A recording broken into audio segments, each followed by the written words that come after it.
Angela, I wanted to thank you. It's been a while since I've seen you. It's actually been since the Rage Against the War Machine, and I had such an amazing time and amazing speakers, including Tulsi Gabbard. There were just amazing people there, and we were all from the lefties, people from the right, libertarians. It was really a mixture of political beliefs, trying to stand up against this proxy war. So I wanted to thank you for coming on the show, because a lot's happened since then to both of us.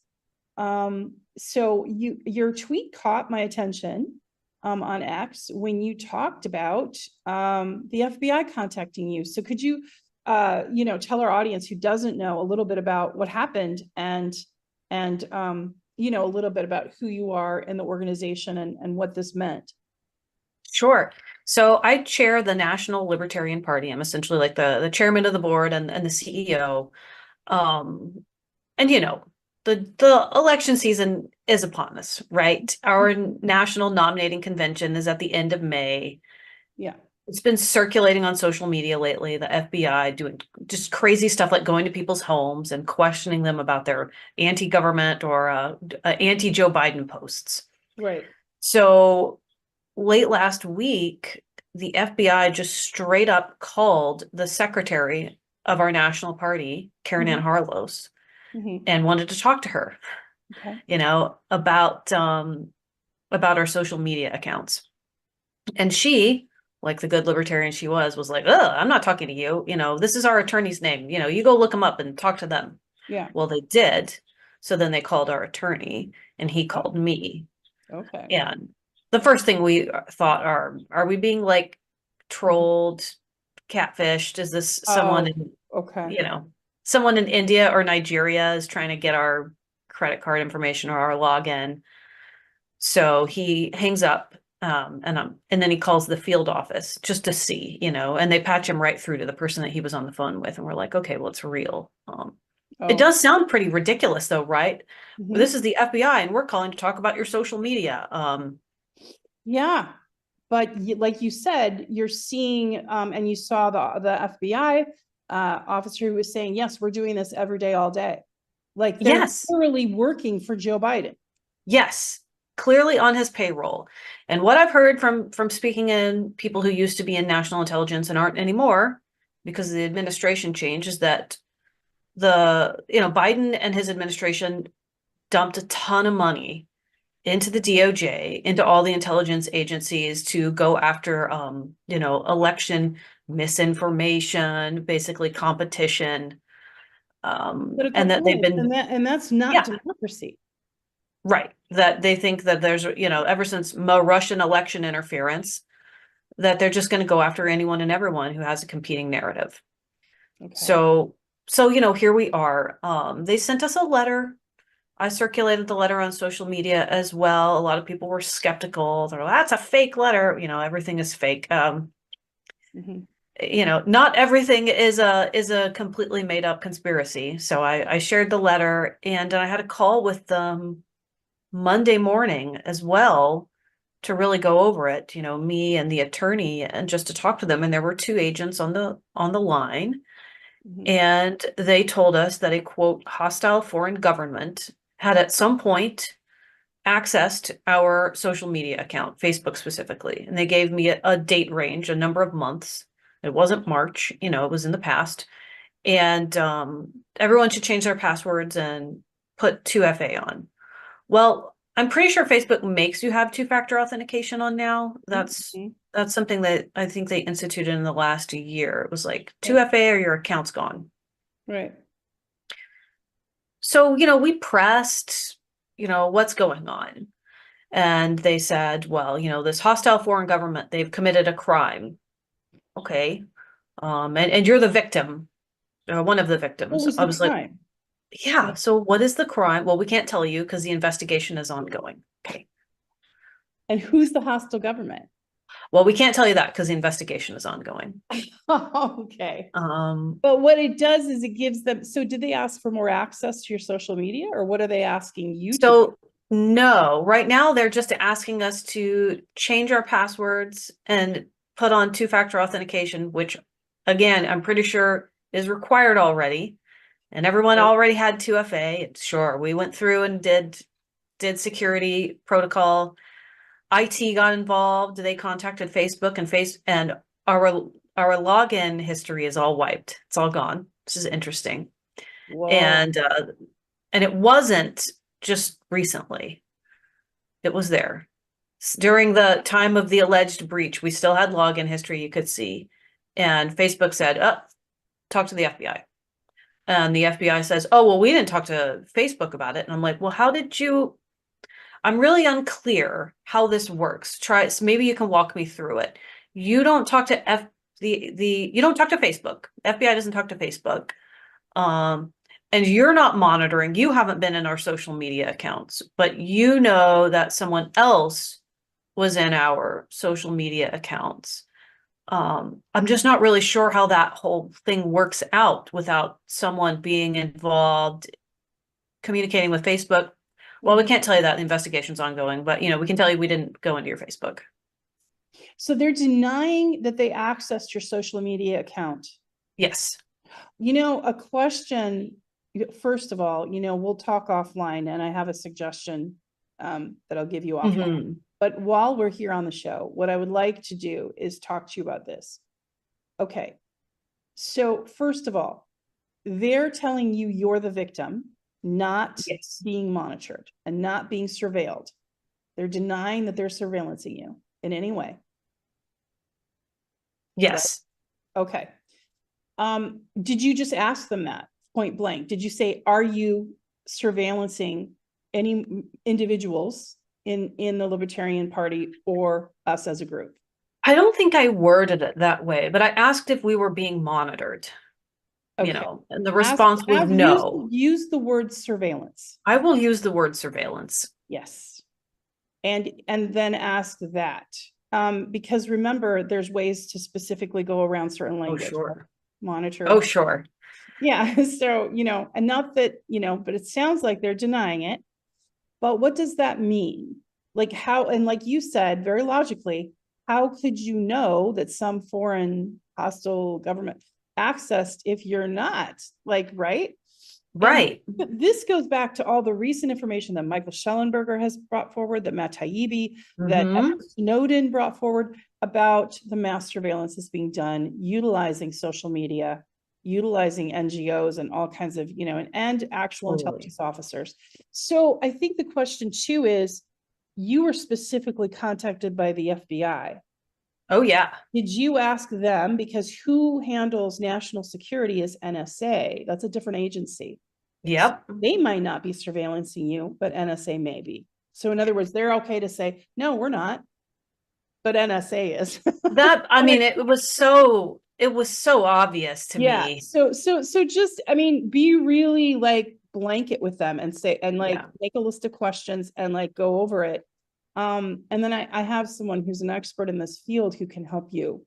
That would be awesome. And, we filed a FOIA request. It's so funny on Friday. I think we were contacted Thursday. Friday, I filed a FOIA request. 10 minutes, not even 10 minutes. It was 8 minutes later, the attorney gets a phone call. They know that we're trying to gain information on this. And then it's, we can't give you anything because the investigation's ongoing. I assume the NSA will say the same thing, but we'll find out. Well, what specifically you want to know is what agency was monitoring you, right, or surveillancing you. But what's interesting is I did a FOIA report, right, on all my FBI files. I've done a FOIA, I've done a complaint, I've filed a lawsuit against the FBI DOJ, right, and for a violation of my First Amendment and Fourth Amendment rights.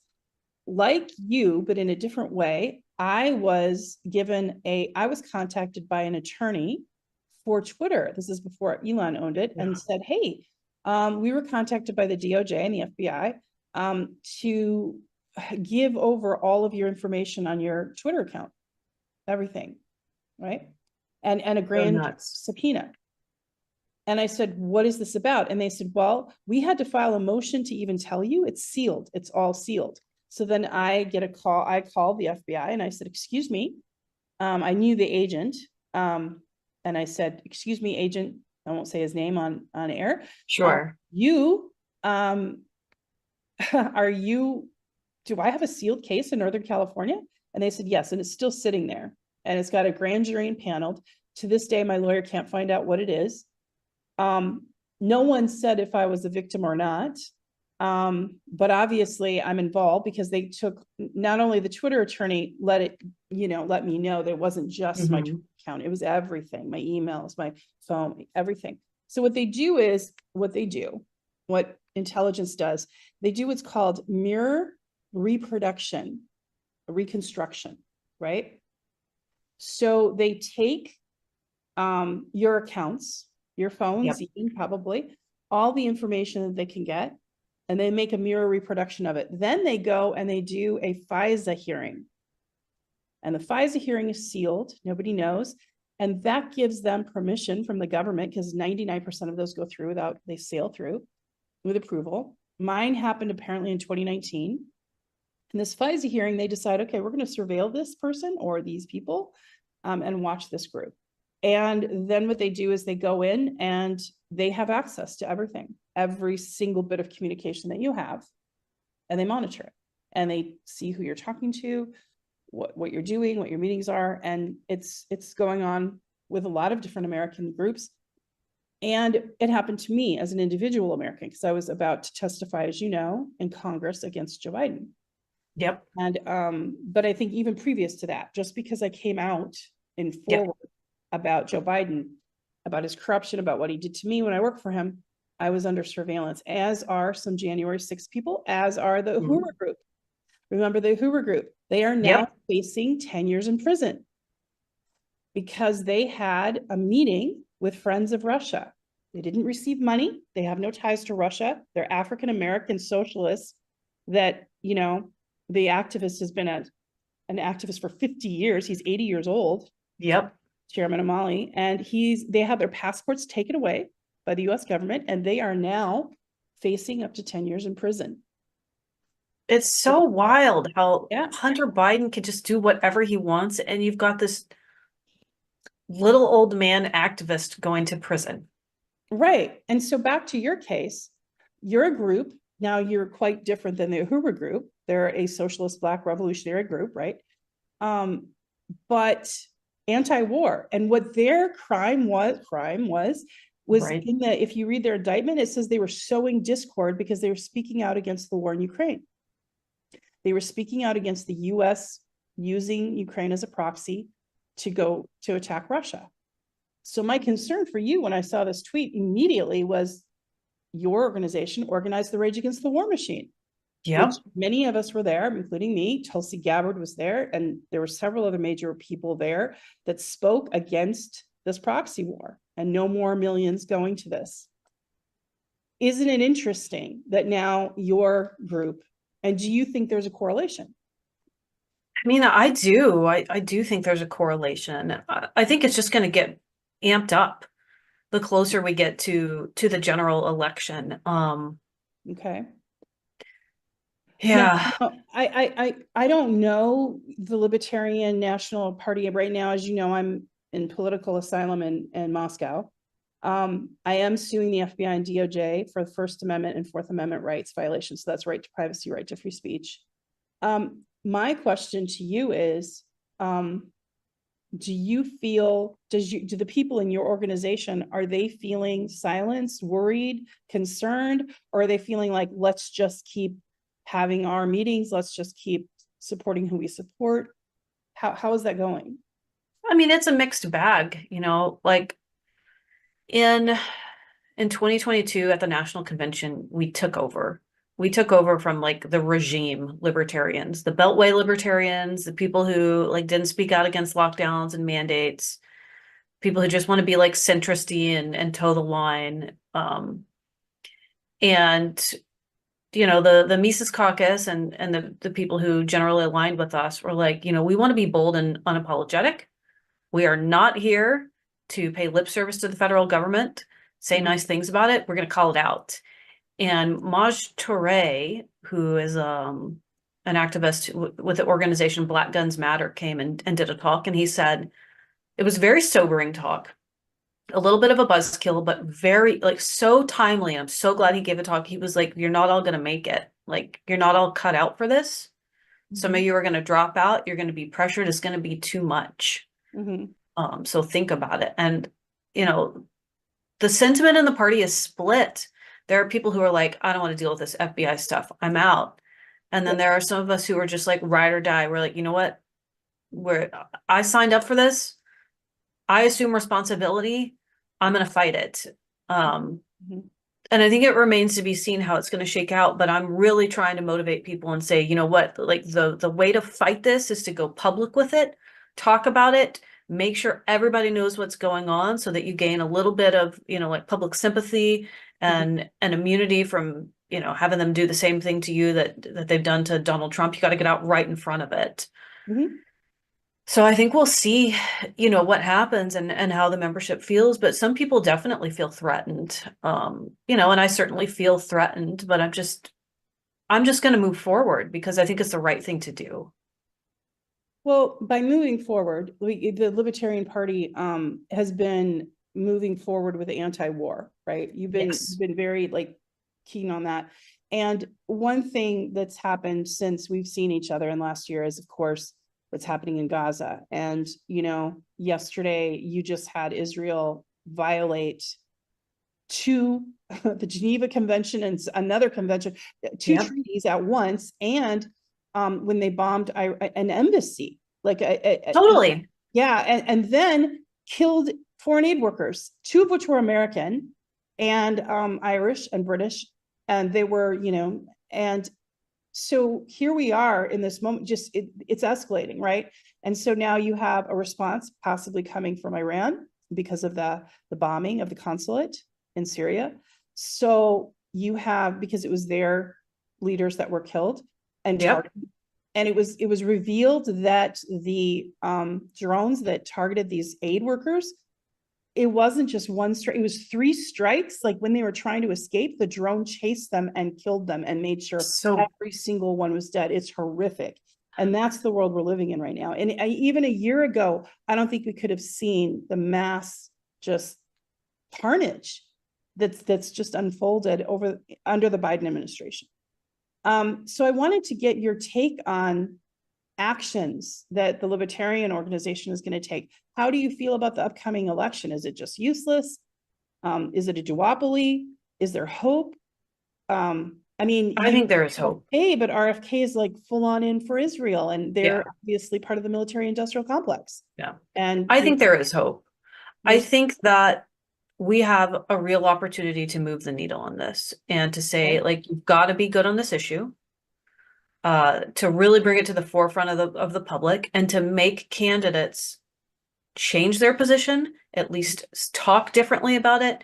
And it's impossible to hold a politician to their promise, right? Right. But You can't. you Yeah. can tank their ratings and you can threaten not to elect them and you can make them sweat.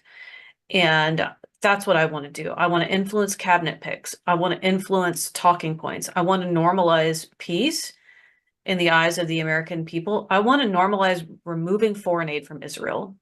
All these people who talk about how there can never be peace in the Middle East, I think we would see a very different scenario if the United States just pulled all of their money out of Israel. Watch people come to the negotiating table so fast if we were not backing them up. Yeah, but they're giving 12 billion to them next week, and they're giving Yeah, 62 so billion to gross. Ukraine next week. And you know what's interesting is Mike Johnson, who was all about America first and saying no, this money's got to stay. He went all in, and they're sending 62, and the only Yeah. one that's holding him to account is Marjorie Taylor Greene. But she can't do that by herself. Even No, Marjorie Taylor Greene. I think Thomas Massey was good on it too. yeah, yeah, Just the and two of them. Matt Matt Gaetz was Gaetz. kind of, but he's like, well, we got to get behind Johnson. But like, what's Johnson doing? He's doing the same thing that McCarthy did. We do So not. Yeah, we do not need to get behind Johnson. no. We do not. He's not even doing good. He's not following through on his promise to split up all the omnibus bills. He's not delivering on the things that the Republicans wanted. It's We pathetic, need, frankly. yeah, they need to feel pain. Yeah. People who are elected need to feel pain. Trump supporters need to feel like they're afraid that Biden's going to get reelected. Biden supporters need to feel afraid, like they have got to pressure their own base to do better. And I do wonder, you know, I do wonder if any of this would have gone down if Donald Trump had been reelected. I don't think so, because I don't Donald, think so and either. I mean, I wasn't a Trump fan, as you know, I didn't vote for anyone. But I will say this, we didn't come to the brink of World War III, and we didn't see this kind of carnage under Trump. We just didn't. Right. He did still do some aggressive things that I didn't particularly like, but including, and some of his The rhetoric. Soleimani thing. Yeah. Yeah, Syria. but exactly. But still, you have the military industrial complex, you have the intelligence agencies that have gone rogue. And an example of that, going back to you, is, of course, and your organization is, of course, like now, like an organization getting this weird messaging from FBI. And I'm Yep. sorry, if you're the victim of a crime, you have the right to know so you can protect yourself better. Right. It's What I'm crazy. telling you is very crazy. And do you know what? One conversation that I would have if I were you, but it's up to you, is that they work for you. You don't work for them. And Yeah. your taxes pay their salary. So you need to put them in their place. And that's how I kind of feel about government in general. And I know Oh, for sure. libertarians feel that with me. But I mean, it really irks me when we as Americans, and I've been like this too, I was very intimidated by the FBI. When they called me and talked to me, it's very intimidating, right? They're supposed to be. But then this light went off and I was like, wait a second, they work for me. I don't work for them.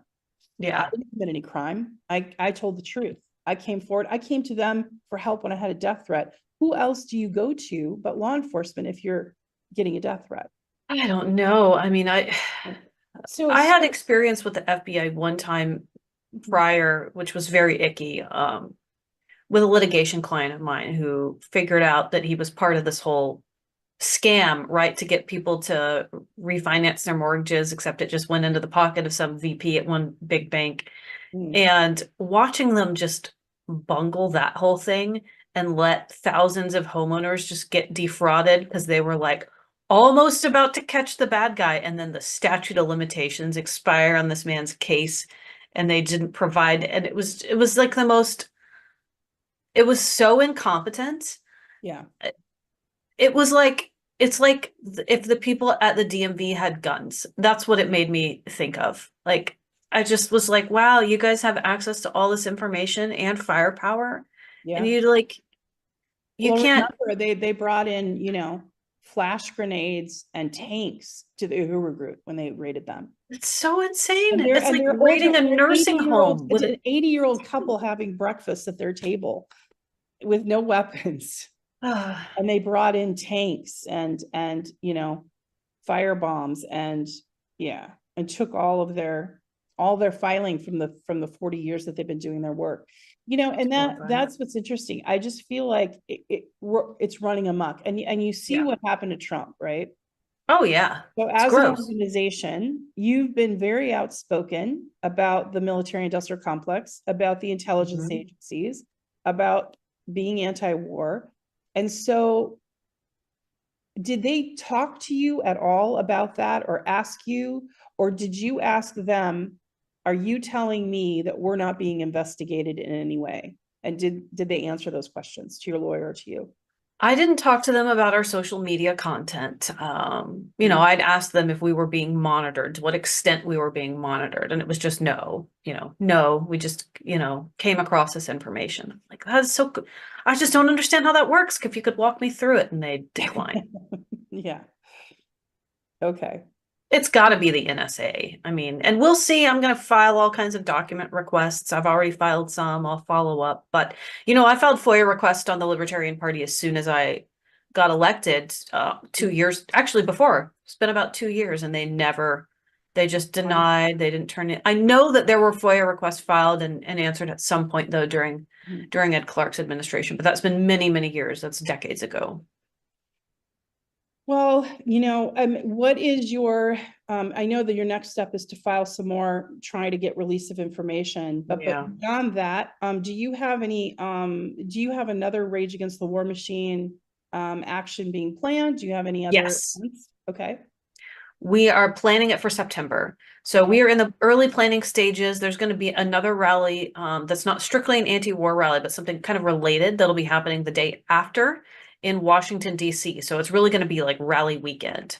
So I should have a big announcement very soon, but save the date for the weekend of September 21st and 22nd in Washington, D.C. I'm super excited. We're getting the gang back together.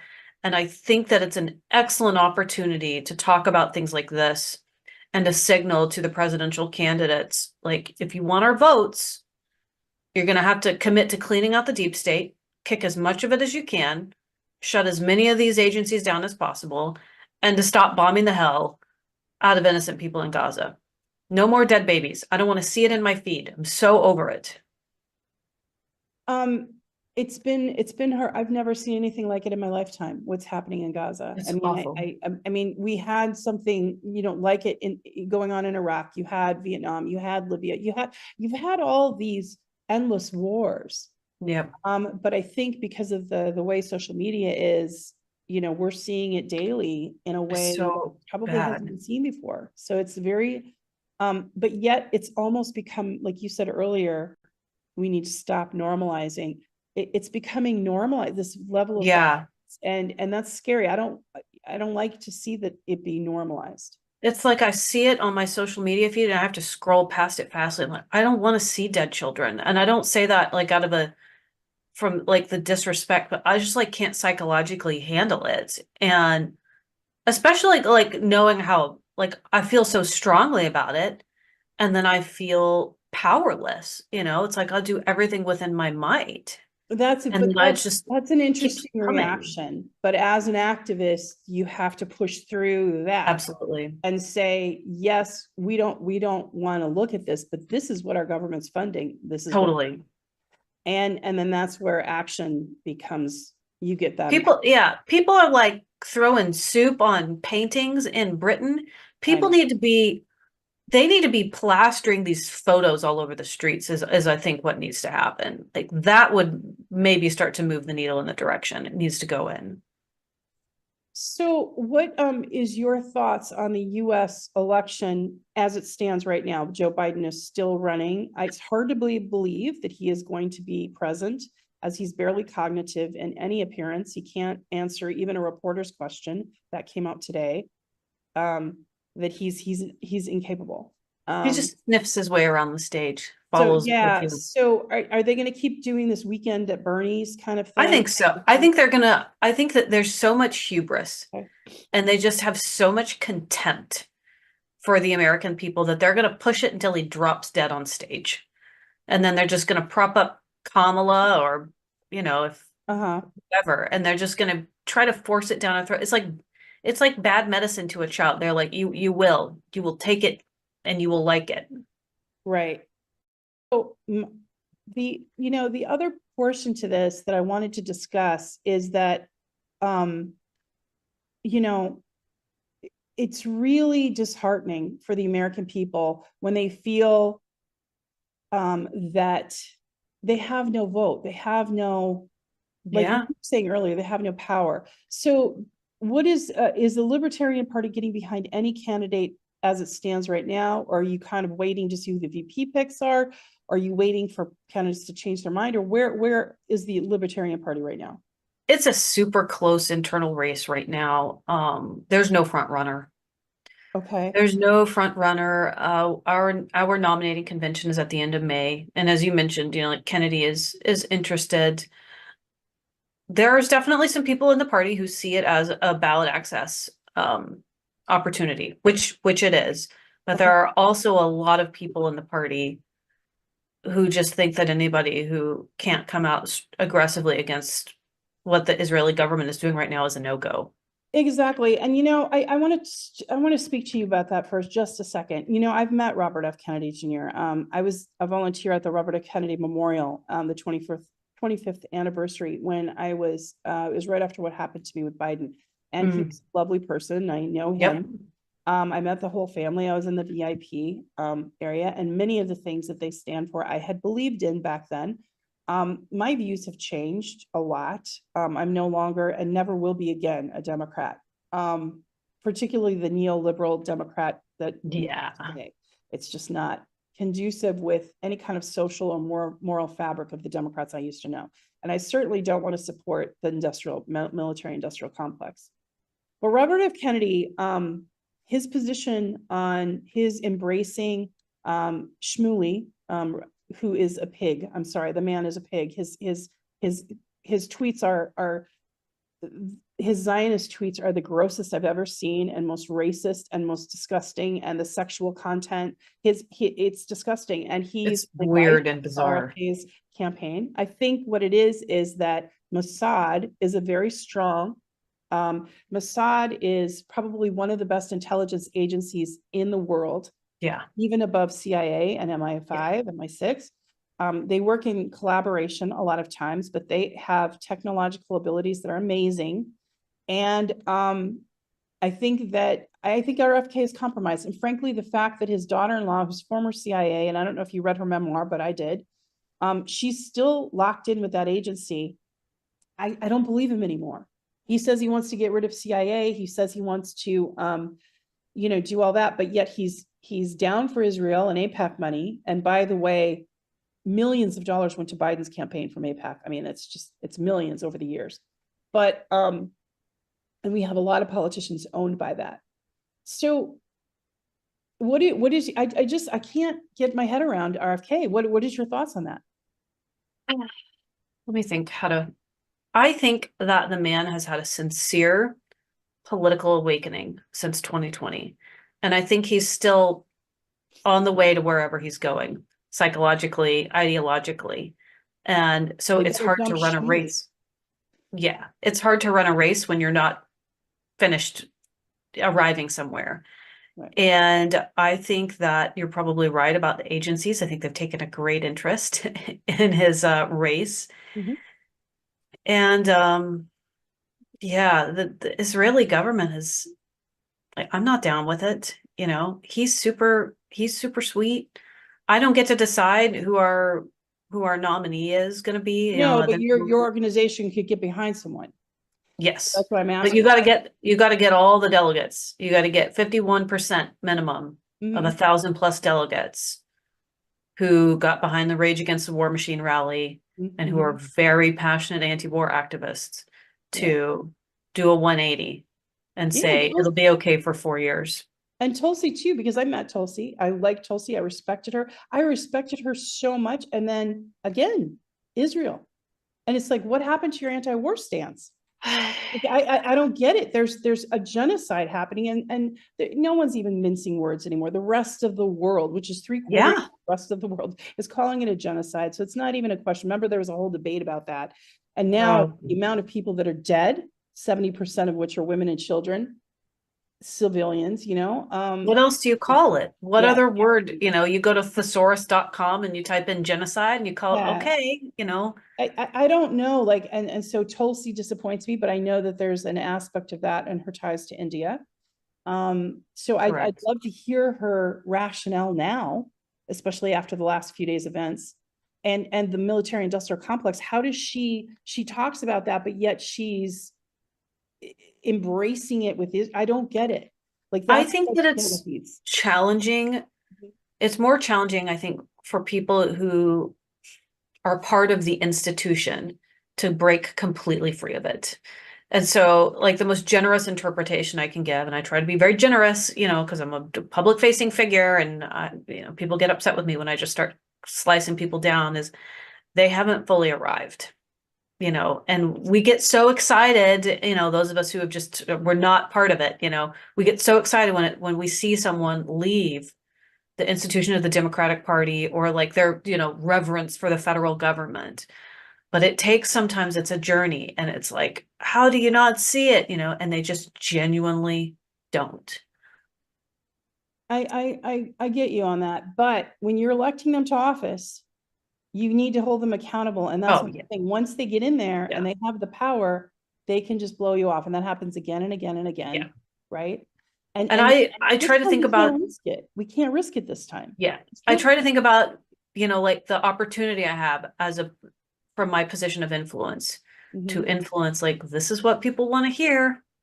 This is what we're looking at. This is what we see every day. This is what we're upset about.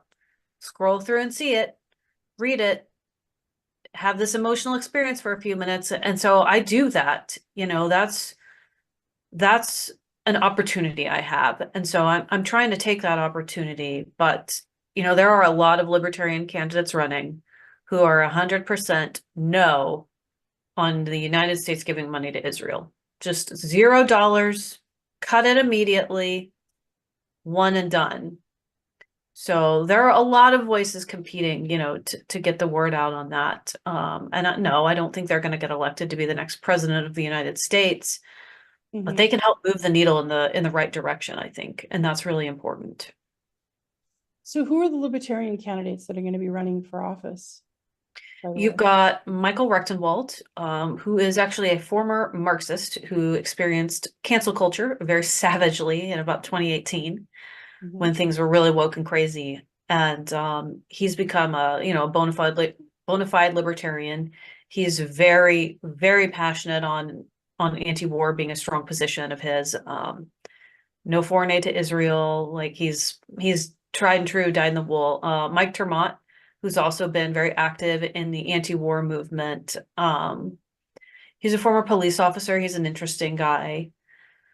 You've got Lars Mapstead and Chase Oliver, who are a little bit more culturally on the left, but still solid libertarians.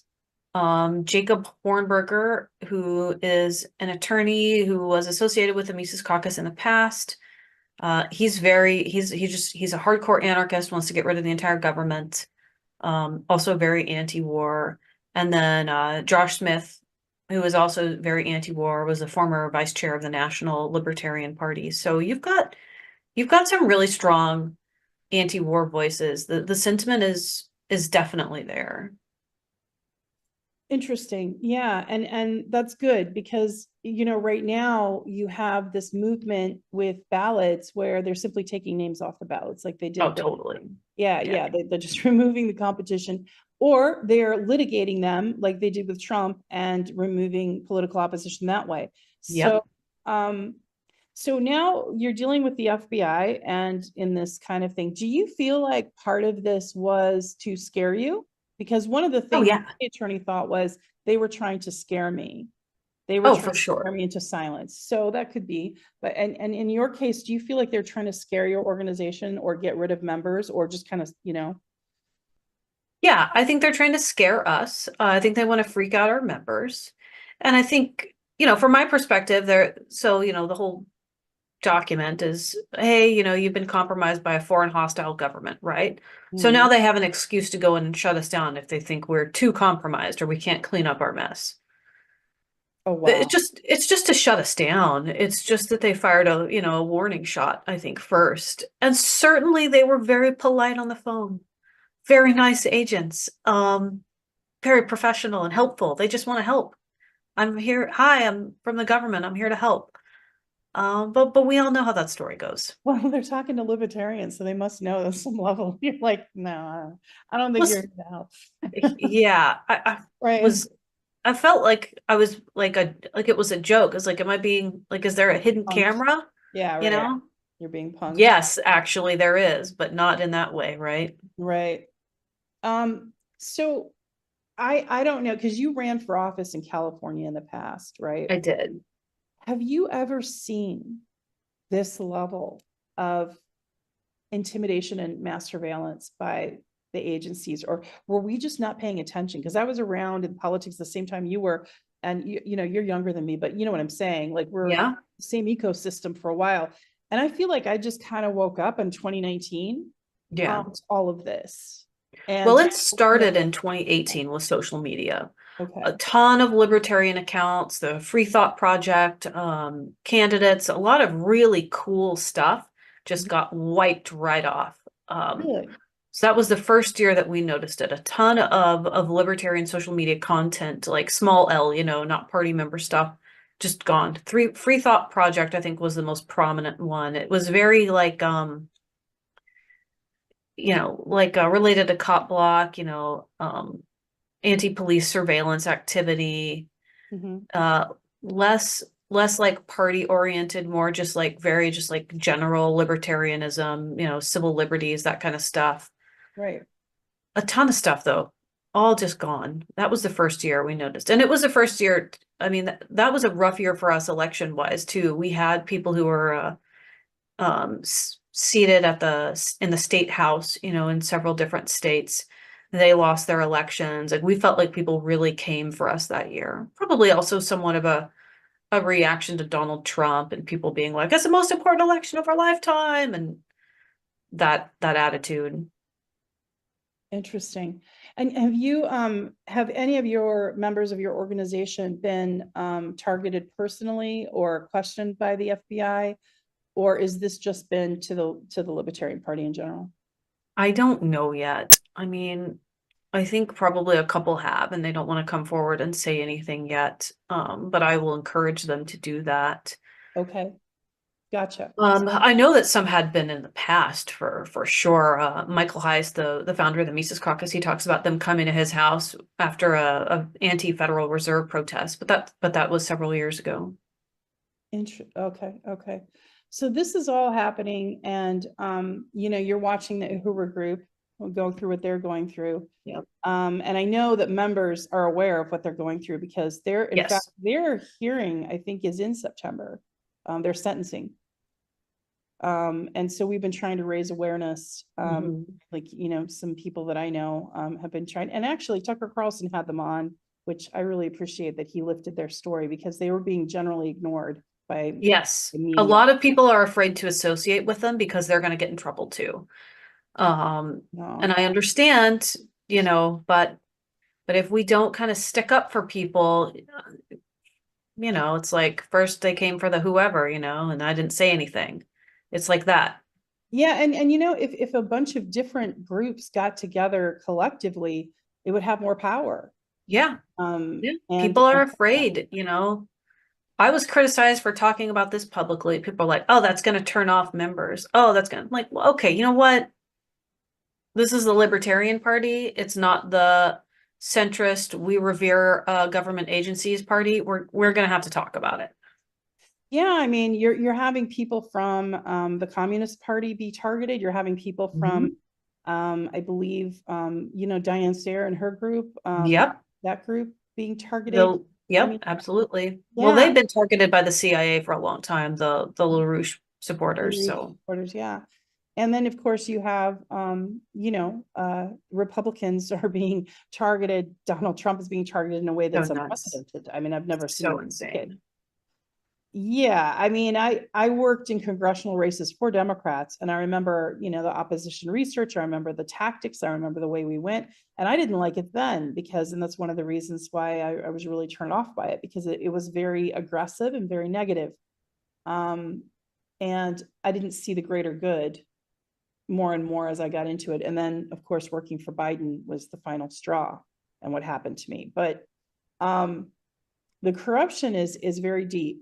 And it's just that now the Democrats have a foothold on the media in a way they didn't before. And now, of course, Biden has the agencies. He has the intelligence agencies. So I guess it's kind of a wag the dog thing. I have a question. Do you think this is the intelligence agencies gone rogue?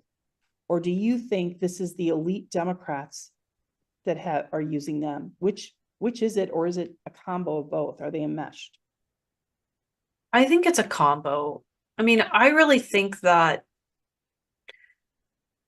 the Democrats, not just like the Democratic Party, but like the party elites who skew to the left have captured, corporate media and institution and academia and all these institutions many, many decades ago, at the very latest in the 1960s. And they perceive the stakes to be higher. So they become more vicious and more captured. And it's like the mask drops and it gets worse and worse. I think politics is downstream of culture, and there's probably a constant battle between politicians and certain, corporate elites as to what the marching orders are, whether it's for politicians or media. And it sort of depends on, the circumstances, who has the final say. Right. Well, I really appreciate, your being so candid with us and educating the audience. And I know that the audience will have questions. So how can they reach out to you? And I know that there's libertarians that are going to be watching this and very excited because so many times, no media, I mean, I have a small platform, but like, the larger media isn't covering like different ideas. And I think it's really important that we hear from everybody and we protect everyone that's being illegally surveilled, frankly. So how can people ask you questions or find out more about your organization and some of the events that you're going to be holding? Yeah, absolutely. You can go to lp.org, find information on our national convention there. We're going to have some really cool speakers like Dr. Peter McCullough, who pushed back very hard against the COVID regime and that whole narrative. And you can reach out to me at angelamcardle.com. I'm very available. I'm very responsive when people have questions. I love teaching people about the party, and I love hearing from people no matter what your ideological background is. If you oppose the FBI and these alphabet agencies, I think it's really important to build coalitions and have alliances. Yeah, I agree with you completely. And I really enjoyed speaking at that rally last year. And I remember Tucker Carlson was the only one who covered us and allowed me to speak about it. I got 3 minutes and I used every minute. But it was really fantastic. The coalition of thoughts and the different people that you met all across the political landscape. And I again, it was a very good thing. Now, as you know, I'm in Moscow, Russia, but if you have any remote ability. Yes. Yes. Send us a video for our next one. We'll definitely show it. I think it's important too.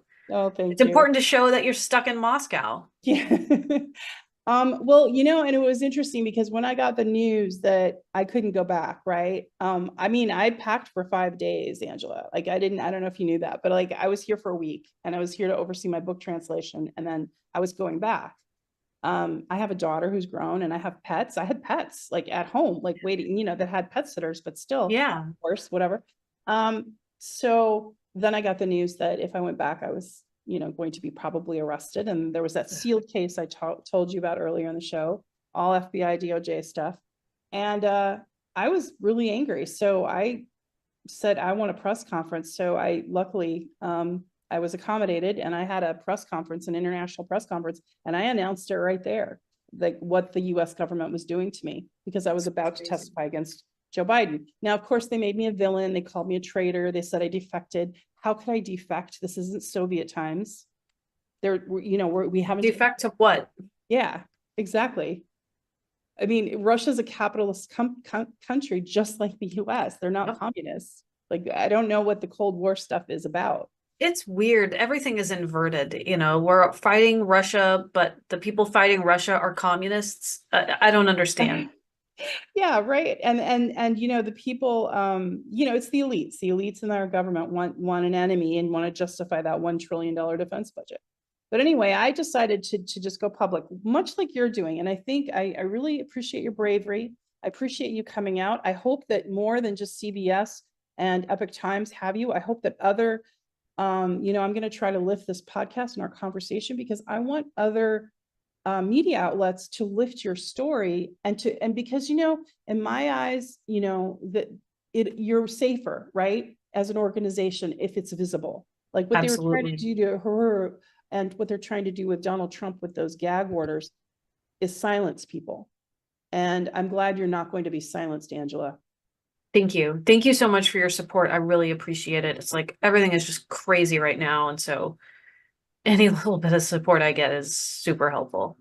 Okay, well, thanks for joining us. And I really appreciate your time. The Libertarian organization, all the information is available. If you look down below, we're available. This podcast is available on Rumble, YouTube. You can watch it and rewind it. Now, YouTube has been taking down my videos, but not all of them. So we'll see how long it stays up. But you can for sure find us on X, Rumble, Twitch, everywhere else. So we'll see you next time. And thank you so much. And thank you, Angela. It was wonderful talking to you.